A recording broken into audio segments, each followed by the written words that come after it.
Yes, there will be some repeating. Hi guys, this is Connie, back for some more Connie Reads White Fragility. Obviously, most of the technical difficulties should be gone now. And we're gonna start at the beginning of the paragraph because I can't tell where I updated the other part. So here we go. When a racial group's collective prejudice is backed by the power of legal authority and institutional control, it is transformed into racism, a far-reaching system that functions independently from the intentions or self-images of individual actors. And I apologize again because I know I'm totally going to butcher this name the first go around. J. Kehulani, Kehulan, Keho, K. Here, because I suck at names.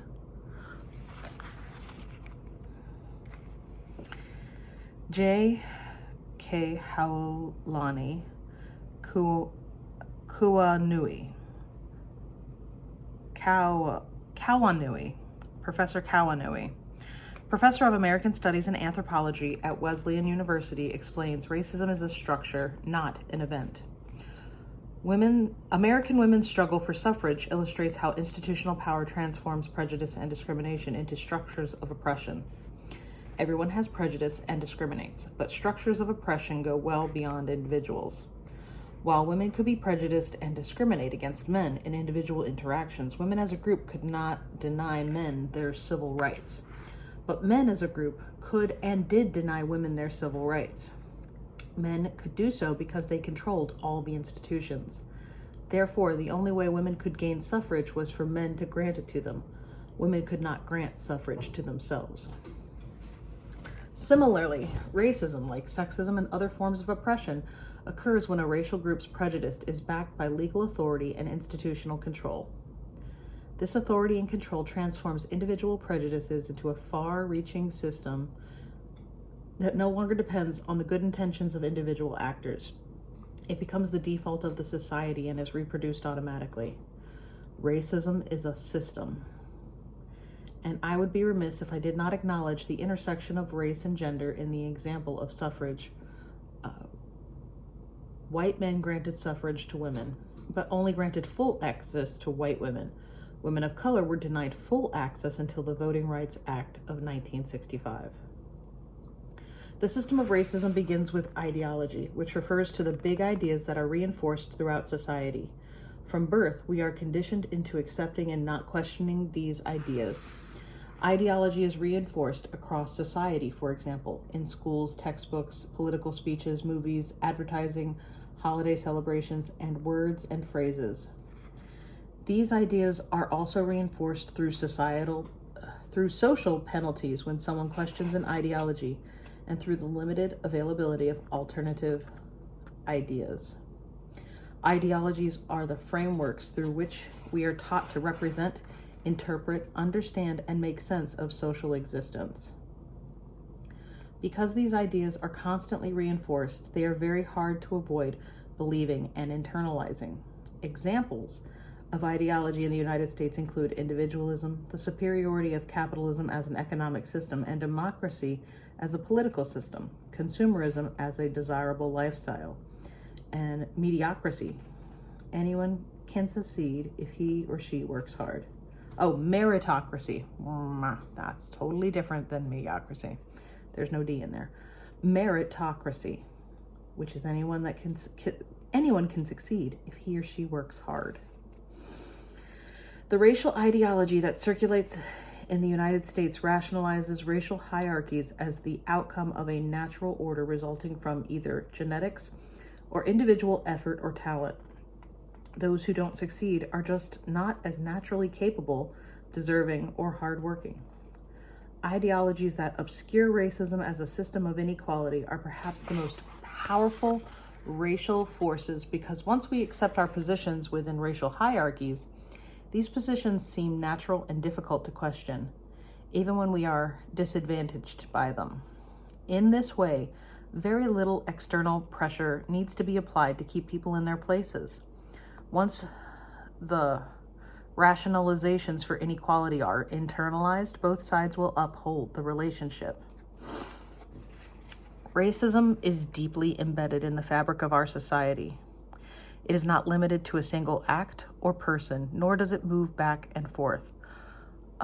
One day benefiting whites, the other day, or even era, benefiting people of color.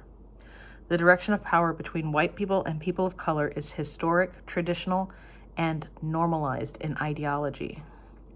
Racism differs from individual racial prejudice and racial discrimination in the historical accumulation and ongoing use of institutional power and authority to support the prejudice and to systematically enforce discriminatory behaviors with far-reaching effects. Color of people may also hold prejudices and discriminate against white people, but they lack the social and institutional power that transforms their prejudice and discrimination into racism. The impact of their prejudice on whites is temporary and contextual. Whites hold the social and institutional positions in society to infuse their racial prejudice into the laws, policies, practices, and norms of society in a way that people of color do not. A person of color may refuse to wait on me if I enter a shop, but people of color cannot pass legislation that prohibits me and everyone like me from buying a home in a certain neighborhood. People of color may also hold prejudices and discriminate against their own and other groups of color, but this bias ultimately holds them down and in this way reinforces the system of racism that still benefits whites. Racism is a society-wide dynamic that occurs at the group level. When I say that only whites can be racist, I mean that in the United States, only whites have the collective social and institutional power and privilege over people of color. People of color do not have this power and privilege over white people. Many whites see racism as a thing of the past, and of course, we are well served not to acknowledge it in the present. Yet racial disparity between whites and people of color continues to exist in every institution across society, and in many cases is increasing rather than decreasing. Although segregation may make these disparities difficult for whites to see and easy to deny, racial disparities and their effects on overall quality of life have been extensively documented by a wide range of agencies. Among those documenting these challenges are the U.S. Census Bureau, the United Nations, academic groups such as the UCLA Civil Rights Project and the Metropolis Project, and nonprofits such as the NAACP and the Anti-Defamation League. Scholar Marilyn Frye uses the metaphor of a birdcage to describe the interlocking forces of oppression. If you stand close to a birdcage and press your face against the wires, your perception of the bars will disappear and you will have an almost unobstructed view of the bird. If you turn your head to examine one wire of the cage closely, you will not be able to see the other wires. If your understanding of the cage is based on this myopic view, you may not understand why the bird doesn't just go around the single wire and fly away. You might even assume that the bird liked or chose its place in the cage. But if you step back and took a wider view, you would begin to see that the wires come together in an interlocking pattern, a pattern that works to hold the bird firmly in place. Now it becomes clear that a network of systematically related barriers surrounds the bird. Taken individually, none of these barriers would be that difficult for the bird to get around, but because they are interlocked with each other, they thoroughly restrict the bird. While some birds may escape from the cage, most will not, and certainly those that do not escape will have to navigate many barriers that birds outside the cage do not. The birdcage metaphor helps us understand why racism can be so hard to see and recognize. We have a limited view. Without recognizing how our position in relation to the bird defines how much of the cage we can see, we rely on single situations, exceptions, and anecdotal evidence for our understanding, rather than on broader, interlocking patterns. Although There are always exceptions. The patterns are consistent and well documented. People of color are confined and shaped by forces and barriers that are not accidental, occasional, or avoidable. These forces are systematically related to each other in ways that restrict their movement. Individual whites may be against racism, but they still benefit from a system that privileges whites as a group. David Wellman succinctly summarizes racism as a system of advantage based on race. These advantages are referred to as white privilege, a sociological concept referring to advantages that are taken for granted by whites and cannot be similarly enjoyed by people of color in the same context. And in parentheses it says government, community, workplace, schools, etc. But let me be clear, stating that racism privileges,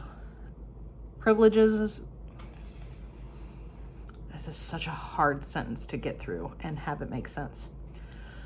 But let me be clear, stating that racism privileges whites does not mean that individual white people do not struggle or face barriers. It does mean that we do not face the particular barriers of racism.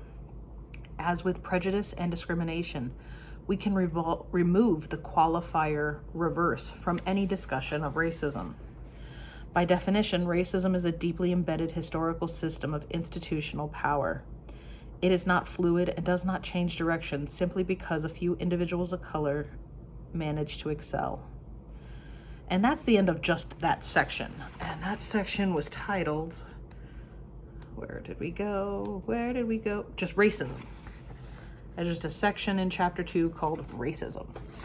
And there's at least one more section in chapter 2, which would be section D. And there's an E, F. Okay, so there's only F letters of sections, and that's just chapter 2 alone. This is just such a heavy,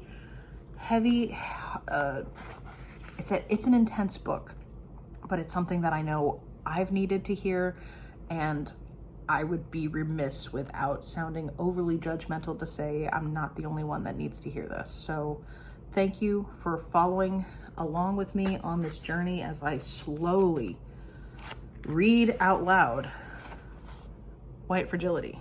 We have so much more to go. So much more to learn. Be careful with that and enjoy, please and thank you. And I will see you for the next section very soon.